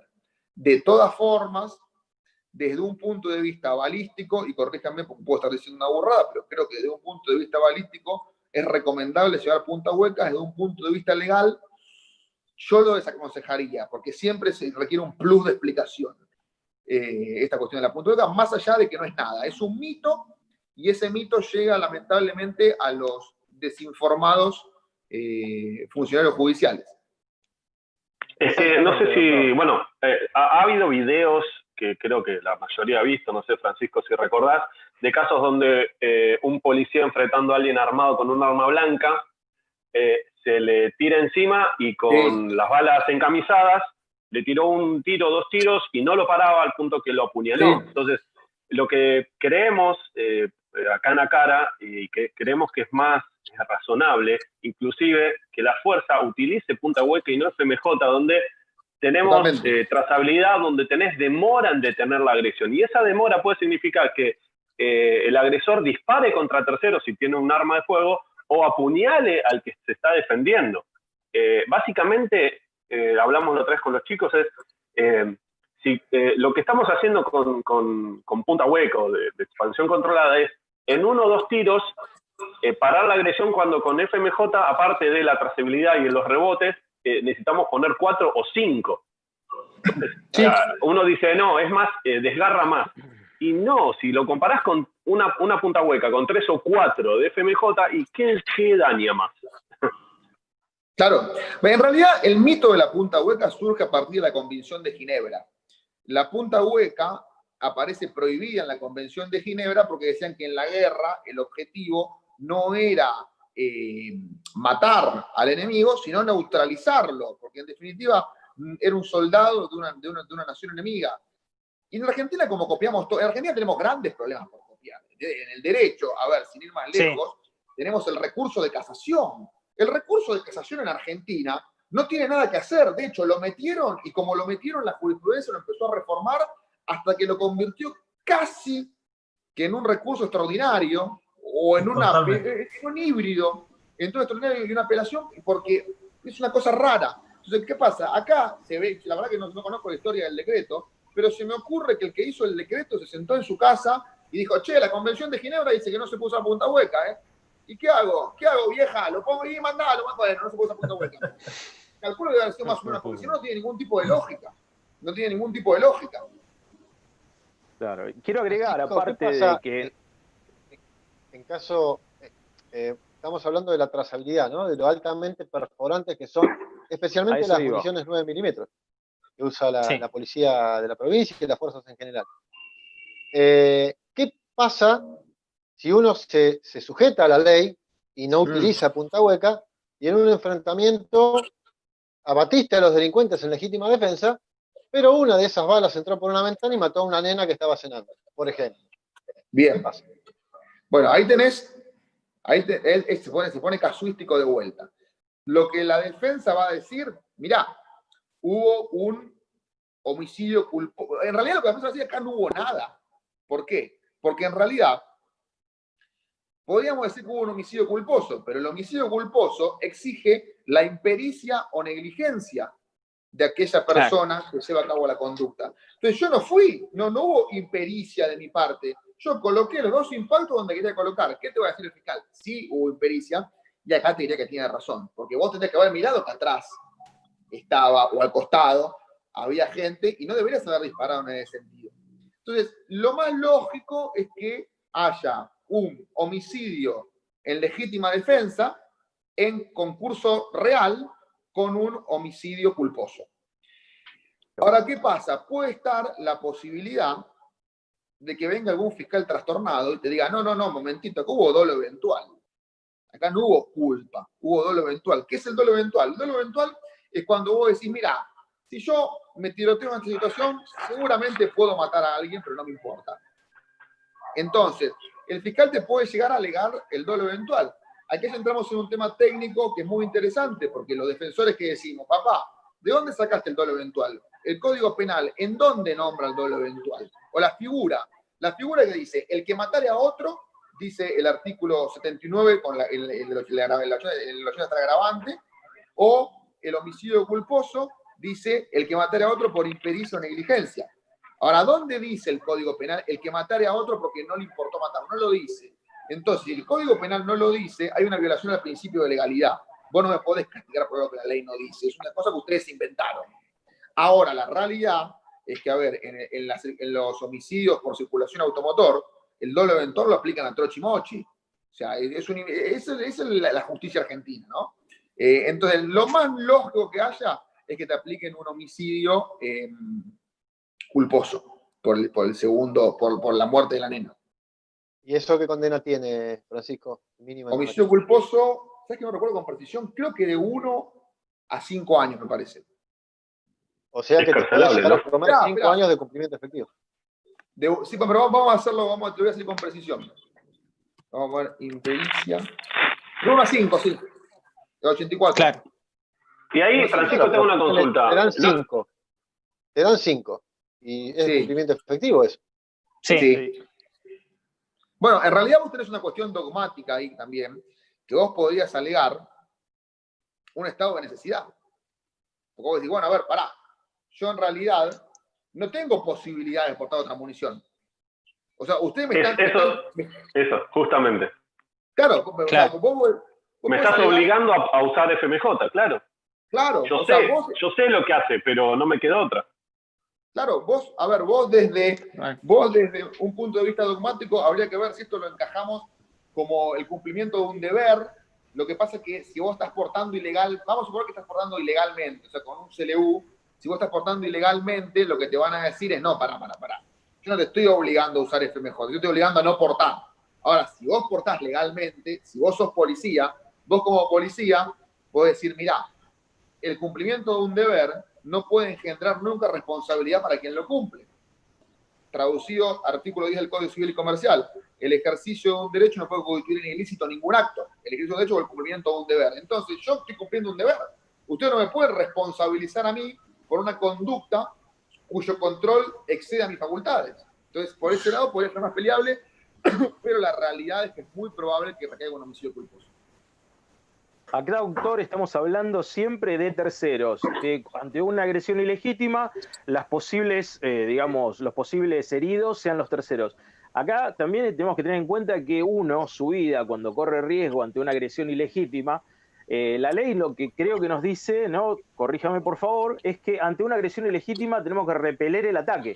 Hasta ese momento, solo, sin exceso.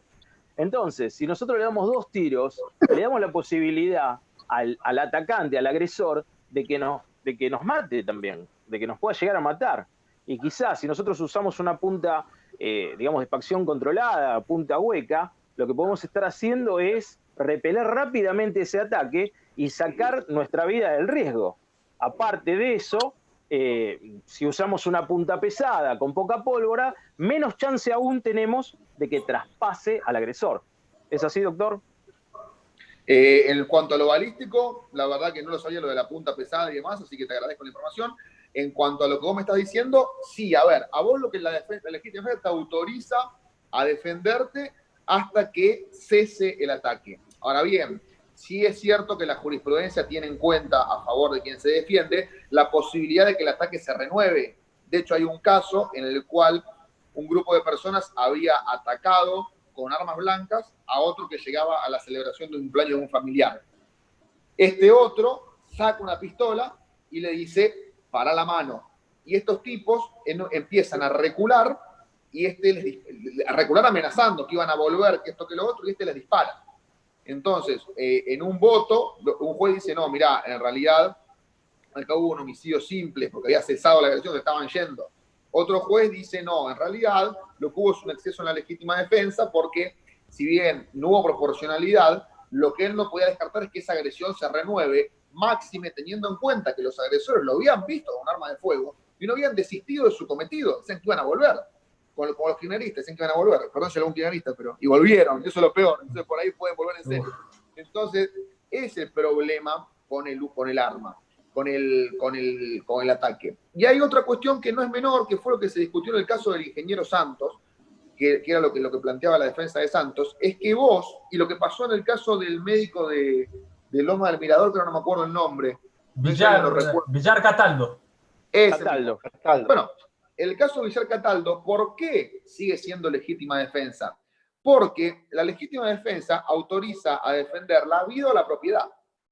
Y mientras uno tenga la facultad de recuperar lo que le fue sustraído, aún se encuentra dentro del ámbito de la legítima defensa. Distinto es el caso cuando ya la posibilidad de recuperar, eso está regulado en el Código Civil y Comercial, o sea que también abarcaría un supuesto de antijuridicidad.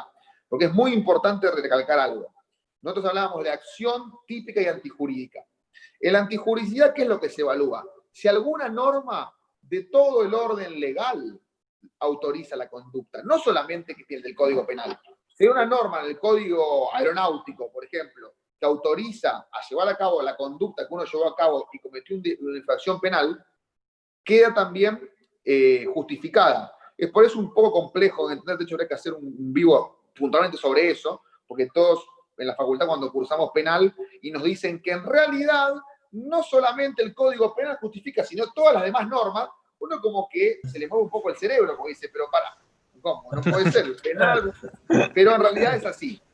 Pero bueno, respondiendo a tu pregunta, vos tenés la posibilidad de neutralizar el riesgo y en el único momento que cesa la legítima defensa es cuando el riesgo desapareció. Perfecto. Perfecto. Muy bien, gracias, doctor. No, por favor.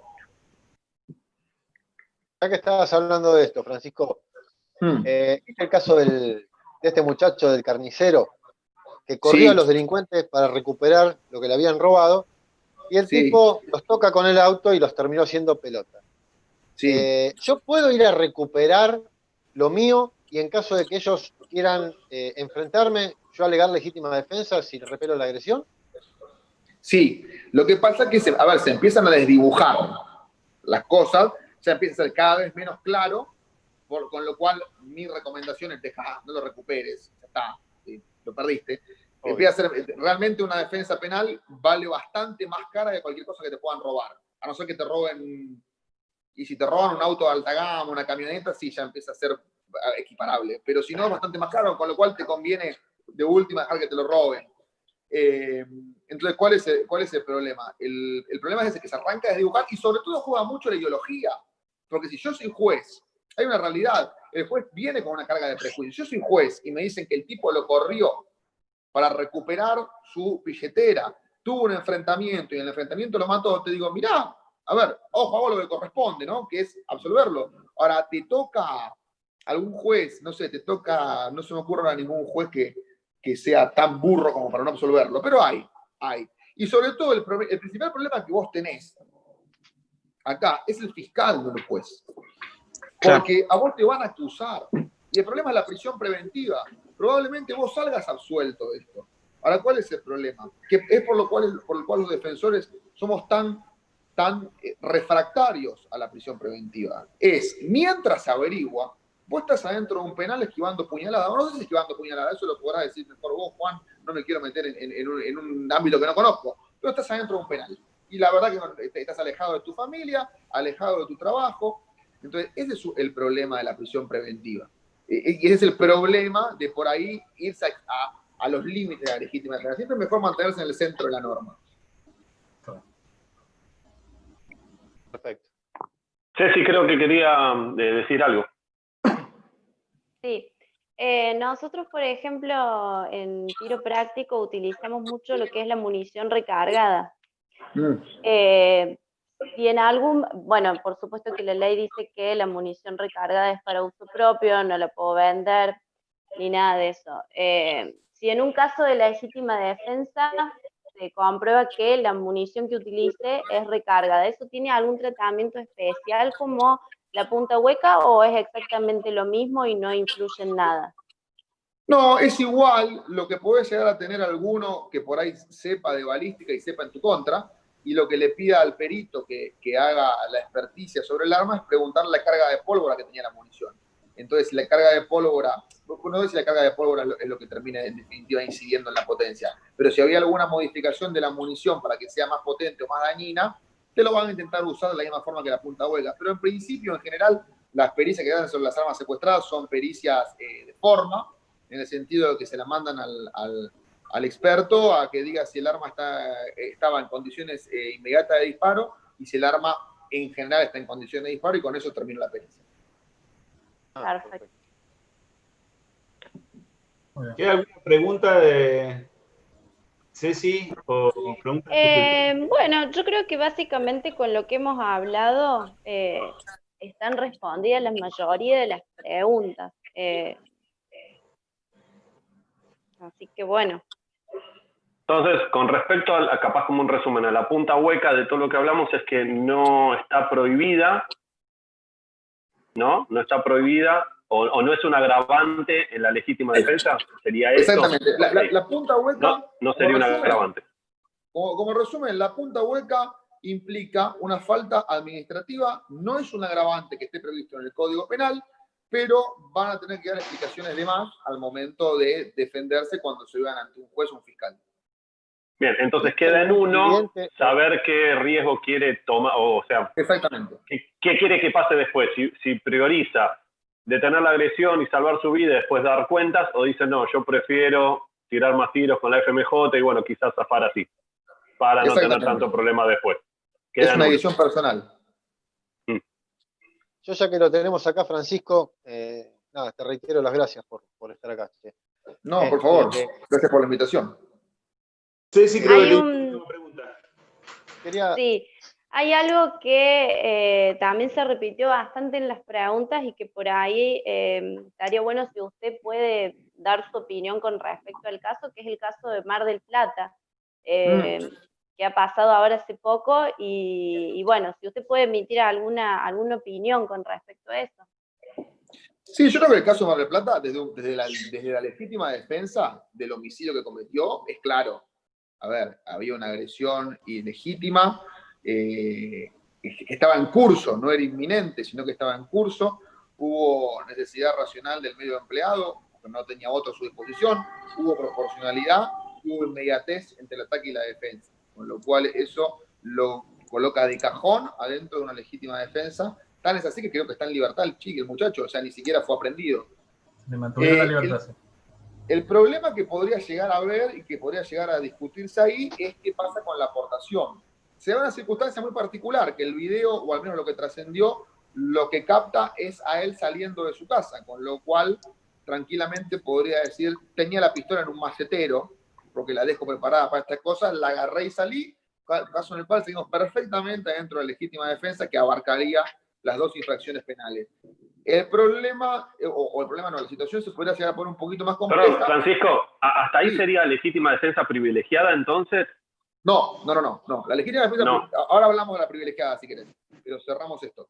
El problema se puede llegar a poner un poco, o la situación se puede llegar a poner un poco más problemática si descubren que venía aportando. Mi opinión, si viene aportando, es, mirá, el Estado se entera y toma conocimiento de esa aportación a partir de un hecho de legítima defensa, con lo cual lo que pasó atrás, el Estado realmente no lo sabe y nunca se hubiese enterado si no hubiese pasado esto, con lo cual no es punible. La realidad es muy probable que el caso termine así porque es un caso, entre comillas, entre muchas comillas, agradable. ¿Qué quiere decir con esto? Es un hijo que defendió al padre en situación de pandemia, lo ataca un delincuente con antecedentes penales que venía cometiendo un raíz delictivo con una pistola 9 milímetros. Un caso relativamente lindo, entre muchas comillas. Si el caso fuera distinto, la situación sería diferente y por ahí terminaría dando cuentas de una aportación atenuada por ser legítimo usuario, supongo, del arma que porta. Con respecto a la legítima defensa privilegiada que me preguntabas, perdóname que no sé tu nombre, tengo el canal como Tiradores Argentinos. Damián. Pero, bien. Damián. La legítima defensa privilegiada es, te lo leo para no ahorrarlo porque es un tema importante, es cuando durante la noche hay escalamiento o fractura de cercos o paredes en tu propiedad, o cuando vos llegás y te encontrás a un individuo adentro de tu propiedad. Entonces, ahí es una legítima defensa privilegiada y tiene que ser durante la noche.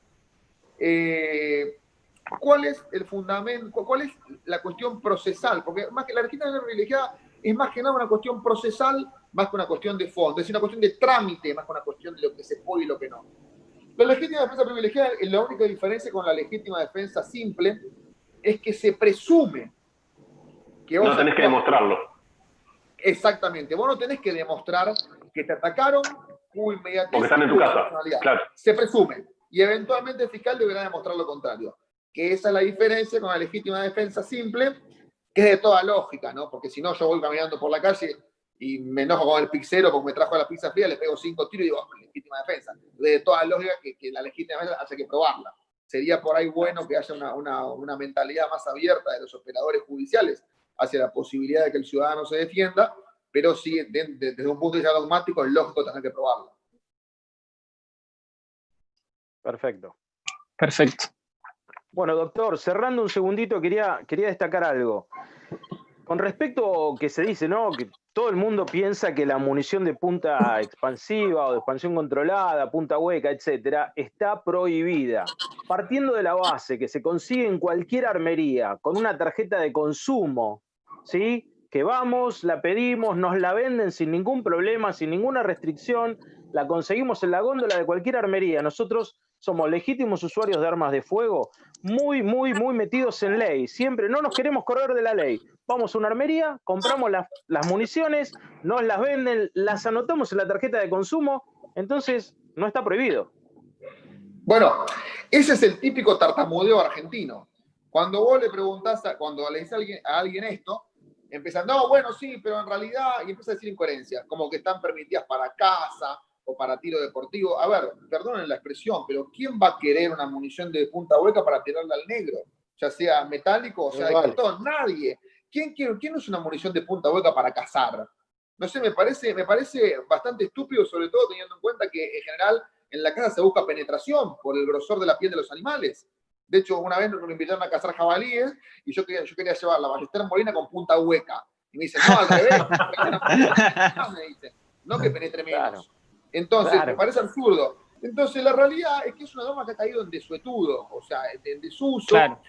Y nadie tampoco tiene muy en claro las consecuencias. Vos esto lo hablas con jueces y probablemente te dicen, ojo, y tampoco, a ver, los jueces no son Dios, ¿no? Te dicen, mira, la verdad que no lo sé, tenés que estudiarlo. Y nadie tiene muy claro las consecuencias.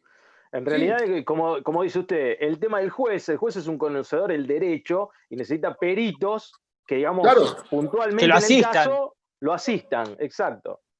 Entonces, si no, está como medio ahí en la nebulosa. No, es que está en un limbo y aparte de un tema, a ver, esto por ahí da para otro vivo, pero Argentina tiene dos problemas básicamente. Uno, sobre el cual estamos escribiendo un libro acerca de las presiones que recibe el Poder Judicial. ¿El Poder Judicial es independiente? Te vas a decir, sí, es independiente del poder político, está bien. Es independiente del poder mediático, del poder ideológico, del poder económico, porque hay que ser independiente de varias cosas. Y la segunda es que aunque a ustedes les parezca loco y les parezca contraintuitivo lo que voy a decir, el problema de Argentina es que tiene muchas leyes y la mayoría no se cumplen. Y sería bueno que tenga menos leyes, menos contradictorias entre sí y que se cumplan. O sea, hay tantas cosas que queremos regular todo y no regulamos nada. Ese es el problema. Menos periodistas también. Te quería preguntar, ya que estamos, vos nombraste que puede ser que es una sanción administrativa en el AMAC, la utilización de punta hueca para legítima defensa, ¿no es cierto? Ahora, ¿vos conociste algún cliente o algún colega de trabajo que sabe qué sanción, o sea, le sacaron el CLU a alguien? ¿Vos conocés de algún caso? No conozco de ningún caso, tampoco tuve, los casos que tuve que estuvieron vinculados a armas, en ninguno había punta hueca en las municiones, todos tenían troncocónica, bueno, y la 45 tenían la munición normal, que calculo que debe ser punta Roma, pero los demás 9 milímetros eran troncocónica, pero la verdad que no conozco de ningún caso de que a nadie le hayan aplicado una sanción, pero como decían recién, en todo caso, los primeros que deberían recibir sanciones son las armerías que la venden. Es absurdo. Y no vi ninguna armería cerrada por eso. Perfecto. Sí, lo que hay que luchar, ¿no? Uno desde su lugar es contra justamente la falta de conocimiento. Hace poco un periodista dio una definición de tenencia y deportación que nada que ver, y así con un montón de temas relacionados a esto. Lo que pasa, a veces se ven parece en la presión de tener que opinar de todo, como que saben de todo, y ahí hay mucha desinformación, lamentablemente, ¿no? En el periodismo. Si escuchás al periodista, uno nunca entiende cómo va desde su casa hasta el polígono con el arma. Uno nunca lo entiende. Eso no lo entiende nadie. Claro. Si lo escuchás al periodista, no lo entiende. Te tenés que teletransportar más o menos. Claro. Lo que pasa es que está mal visto tener armas. Yo a la gente que conozco, hasta que me conocen, hasta que entablamos una relación, de hecho mi novia me lo dijo, yo pensé que eras un loco la primera vez que te conocí. ¿Por qué? Y porque tenés armas. Pero es como tener un reloj, es un objeto inerte. El problema del arma ¿Cómo la Todo el usa? mundo pasamos por eso, doctor. Todos nos pasa lo mismo, exactamente Claro. lo mismo. Es un tema, hace falta un cambio cultural en Argentina, en ese sentido. Es que, Y hace falta hacer entender que la circunstancia de que pidas exportación legal de armas es justamente indicativa de que no la querés para delinquir. Porque quien delinque no se preocupa por la legalidad, ni de la aportación, Claro. ni de la tenencia, ni de la compra, ni de nada. Inclusive a eso, doctor, nadie que pida una aportación se va a negar a cursos, digamos, obligatorios para poder portar de manera segura. Nadie quiere una libre portación. Lo que se busca Por quizás supuesto. es cursos que uno se pueda saber manejar en la calle con un arma, de manera legal, todo bien correcto. Nadie quiere algo como el lejano oeste, Claro, como muchos por supuesto. piensan. Claro. Por supuesto. Sí, Sí. completamente de acuerdo. Sí, Y quiere aparte- decir algo, chicos. Aparte, Sí, una sociedad, disculpa, un concepto nomás.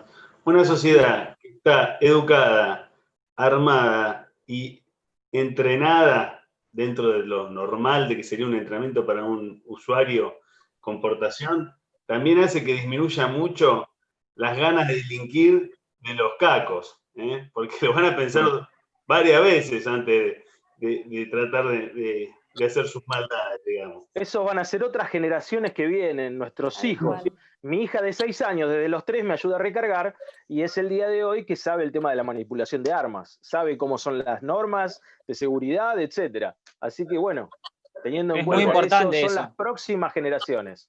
Tal Ceci, cual. ibas a decir algo, ¿no? Sí, iba a decir que hay que tener en cuenta que el arma es una herramienta más. Los legítimos usuarios somos los que más defendemos nuestros derechos y los que más vamos a tratar de estar dentro de la ley. Porque, por ejemplo, yo como deportista, si me quitan el arma o me quitan mi credencial de legítimo usuario, me van a privar de muchas cosas y, por supuesto, del deporte que a mí me gusta, que es tiro práctico. Si yo tengo la intención de hacerle daño a una persona de tal manera que le quiero provocar la muerte, lo voy a hacer con un arma, lo voy a hacer con un martillo, lo voy a hacer con un bate de béisbol, porque no estoy Con bien un de auto. cabeza. O lo voy a hacer con un auto. Entonces, un poco eso, las personas que tenemos armas, que somos legítimos usuarios, que estamos dentro de la ley, lo que más queremos es cumplir la ley. Y por supuesto que no, bueno, que se respete, ¿no? Creo que ese es un poco el mensaje. Claro. Sí. Es ahí donde la ley, digamos, hace la diferencia entre arma propia y arma impropia. El arma impropia, por un lado, que es todo lo que puede causar lesiones, y el arma propia vienen a ser las armas de fuego y la definición del arma de fuego. Doctor.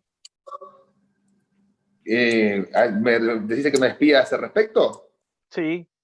Es correcta la definición que haces, más allá de que la definición de arma impropia siempre es cuestionada por los defensores, justamente van a decir que parezca un disco rayado con el principio de legalidad, pero es algo muy importante. Lo que los defensores decimos, mirá, el arma impropia, en definitiva, termina vulnerando el principio de legalidad, porque vos no podrías juzgar por homicidio agravado por el uso de armas por haberte roto la cabeza o por haberte ahorcado, por ejemplo, con la soga de tener la ropa. Entonces, digamos, se termina configurando un agravante inexistente. Pero sí, es correcto esa diferenciación que haces. Gracias, doctor. No, gracias a ustedes. Yo creo que ya lo podríamos despedir al Doc, ¿no es cierto? Sí, Doc, una pregunta más, porque si no, todos los fierreros se van a quedar con esta duda. ¿Cuál es el arma corta favorita del doctor Francisco Neto? Glock 19. Glock 19. Glock 19, sí. Ahora se van a agotar en todas las armerías ahora. Eso, claro.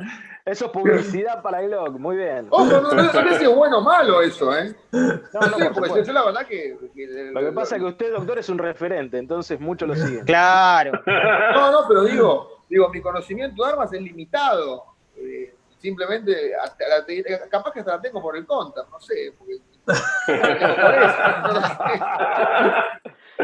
Recuerde, doctor, lo de la punta pesada, menor penetración porque tiene menos pólvora. Eso recuérdelo, que quizás te pueda ayudar.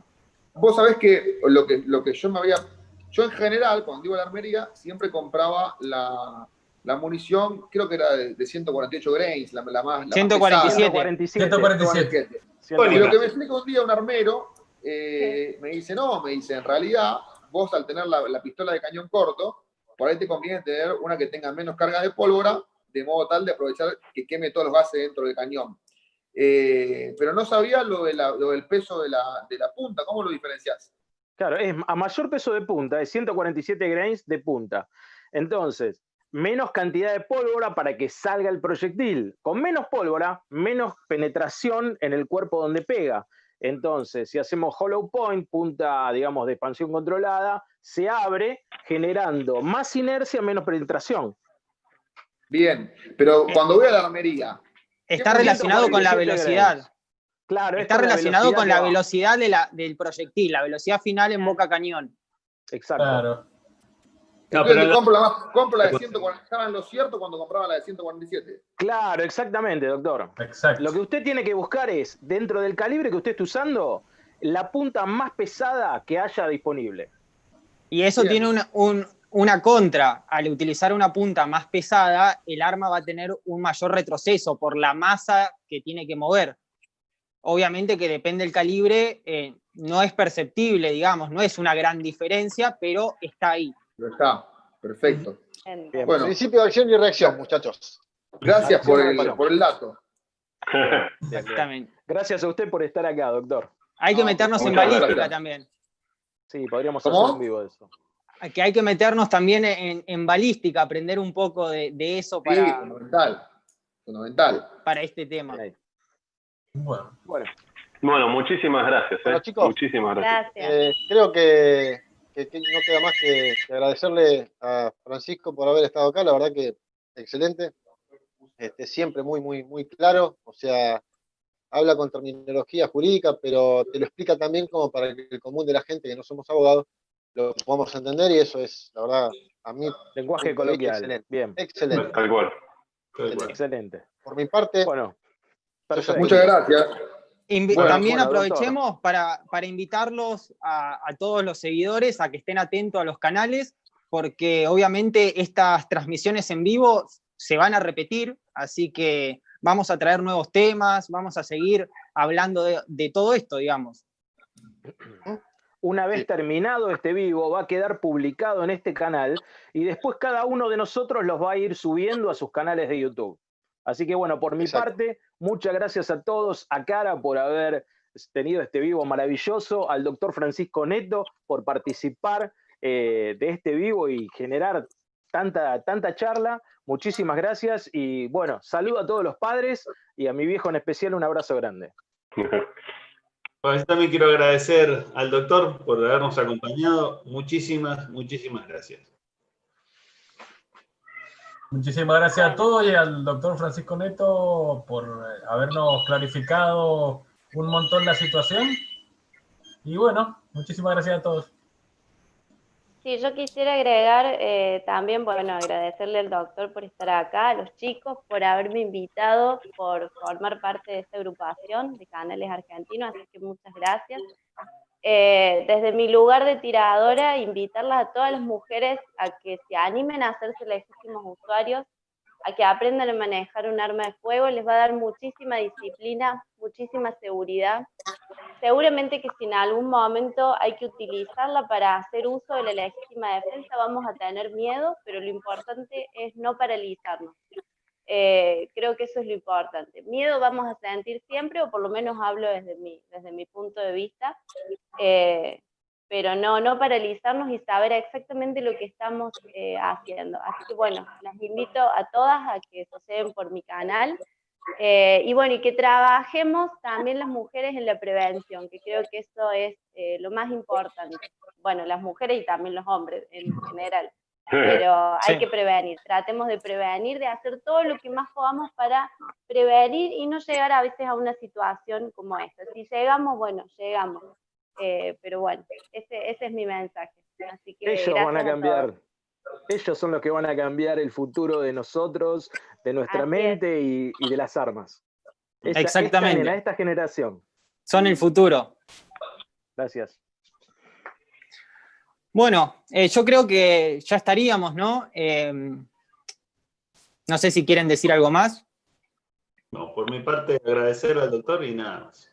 Yo quiero agradecerles a ustedes por la invitación, porque no dije nada, porque no quería pisar a nadie, pero bueno, muchas gracias por invitarme. Es muy importante que, como dicen todos acá, se difunda esta cuestión de que no sos un loquito por tener armas, al contrario, sos una persona, cuando lo estás reclamando hacerlo de forma legal, es una persona que se apega a las normas sociales. Y bueno, que se siga, ojalá que tengan mucho éxito y que sigan expandiendo los canales. Dale, Muchas gracias, muchísimas muchas gracias, doctor. a todos. Quería Muchas agregar gracias. algo. Muchas gracias. Quería agregar algo. Si alguien que nos está viendo quiere ponerse en contacto con nosotros, hay una cuenta oficial en Instagram que es acara.oficial y un mail que es acara.a igualmente .oficial@gmail.com. Igualmente todos esos datos los vamos a dejar en la descripción de este vivo. Ahí pueden ponerse en Bien. contacto y van a estar también todos nuestros canales para que, como dije, nos apoyen y sigamos difundiendo todo esto. Un abrazo a todos, entonces. Un abrazo Gracias grande para nuevamente. todos. Gracias a todos, gracias. Hasta la próxima. Cuídense, gente. Hasta la Hasta la próxima. próxima. Saludo para la Hasta la banda. próxima.